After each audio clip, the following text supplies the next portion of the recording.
Hi everybody, it's Christopher and welcome to Life's Not Over, It Just Looks Different, the YouTube channel. If you've watched some of these videos before, thank you very much for doing so and welcome back. If you're new to these videos, it's really nice to have you and welcome. I hope you enjoy what you're seeing, and if you do, I would appreciate it if you'd click like down below and also subscribe to the channel and come with me on the rest of the journey through these videos. If you've been watching some of them before, you know that I've been talking about the characteristics of cortical visual impairment and how they affect me. And today I want to talk about light gazing.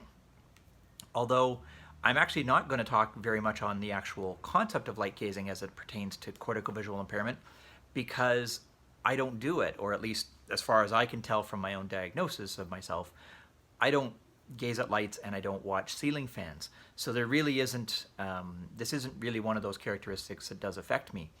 But a couple things I do want to share about my experience with light is way back in 2005, just after the surgery and after I'd come out of hospital, I found that back in those days, I actually needed a lot more light. And a couple of really clear examples of that for me. One day I went to the optometrist, and as a part of the procedure and doing their testing and whatnot, he had put drops in my eyes to dilate my pupils. And you know, most people when they come out of the optometrist's office, because their pupils are dilated, if it's a sunny day, they're hiding from the light. It's so bright. But I actually had a different experience. As I walked out of his office and I was walking home, I actually found that that was a perfect amount of light for me. I felt really good and comfortable, and so that was sort of a clear indication that, wow, I really do need light.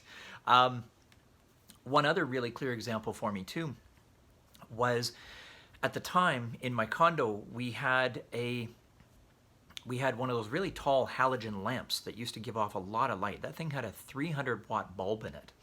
And I found that in the evenings, I would walk over to the lamp, even though it was turned on as high as it could go, I would actually walk over and turn the knob, trying to turn it up even higher.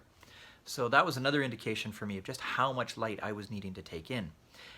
And a big reason for that was early on, in the first few months after the surgery, my vision, when I was looking out, I could see things and I was starting to regain some of my sight, but there was sort of this black sheer curtain over everything that I was seeing.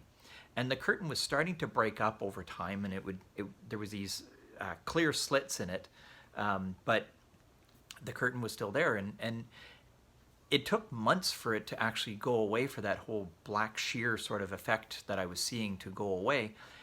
And it's almost completely gone, except for one tiny little spot in my upper right periphery where it's still there. There's one little spot still there that just kind of reminds me of what used to be. So that's my experiences with light and what it was like in the early days. Nowadays, it's almost 15 years since that surgery, and I find that I've settled in more, and when I'm out on a bright sunny day, I need my sunglasses, like most of us should, because it protects our eyes from the UV and from the brightness. I also find that I use a yellow lens in the winter a lot because it helps with snow glare. But those are things a little bit more normal to what most people experience. The one place where I do find that things are still too bright for me is with these electronic devices like my iPhone and the iPad. When I'm looking at those gadgets, I actually turn the brightness down to about 40%, sometimes even 30%, because sometimes even that 40, I'll be sitting there and using it and thinking, wow, that's really bright. And I'll check the setting, wow, it's only 40%, and I'll turn it down even more because it's just too much for me. So those are a couple of my experiences with light as a person with cortical visual impairment. Like I said, as far as actual light gazing, I don't think I do that. Nobody's ever pointed it out to me. And even just yesterday, I was having a chat with my fiance about it.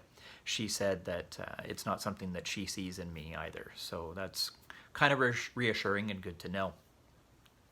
One other thing I want to talk about in this video before I wrap it up, if you've been watching some of these videos before, if I've given the impression that I'm a CVI certified expert, I'm really not.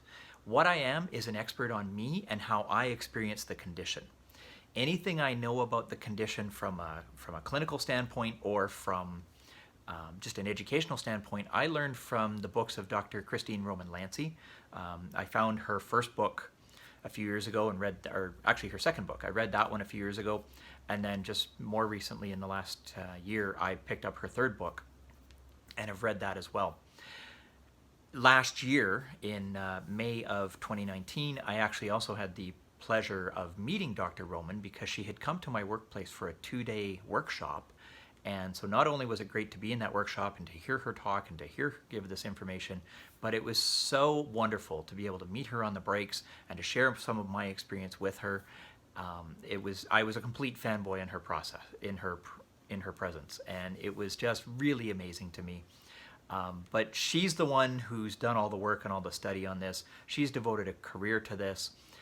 I just was able to sort of pull and learn from that and gain more insight into my life and my experience as a person and an adult who acquired CVI later in life.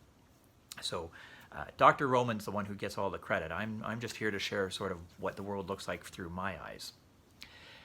That is what I wanted to share on light and my homage to Dr. Roman today. I thank you very much for watching. Like I said, if you wouldn't mind hitting the like button down below, and if you haven't already subscribed, please do. It would be wonderful to have you for the rest of these videos as I keep going.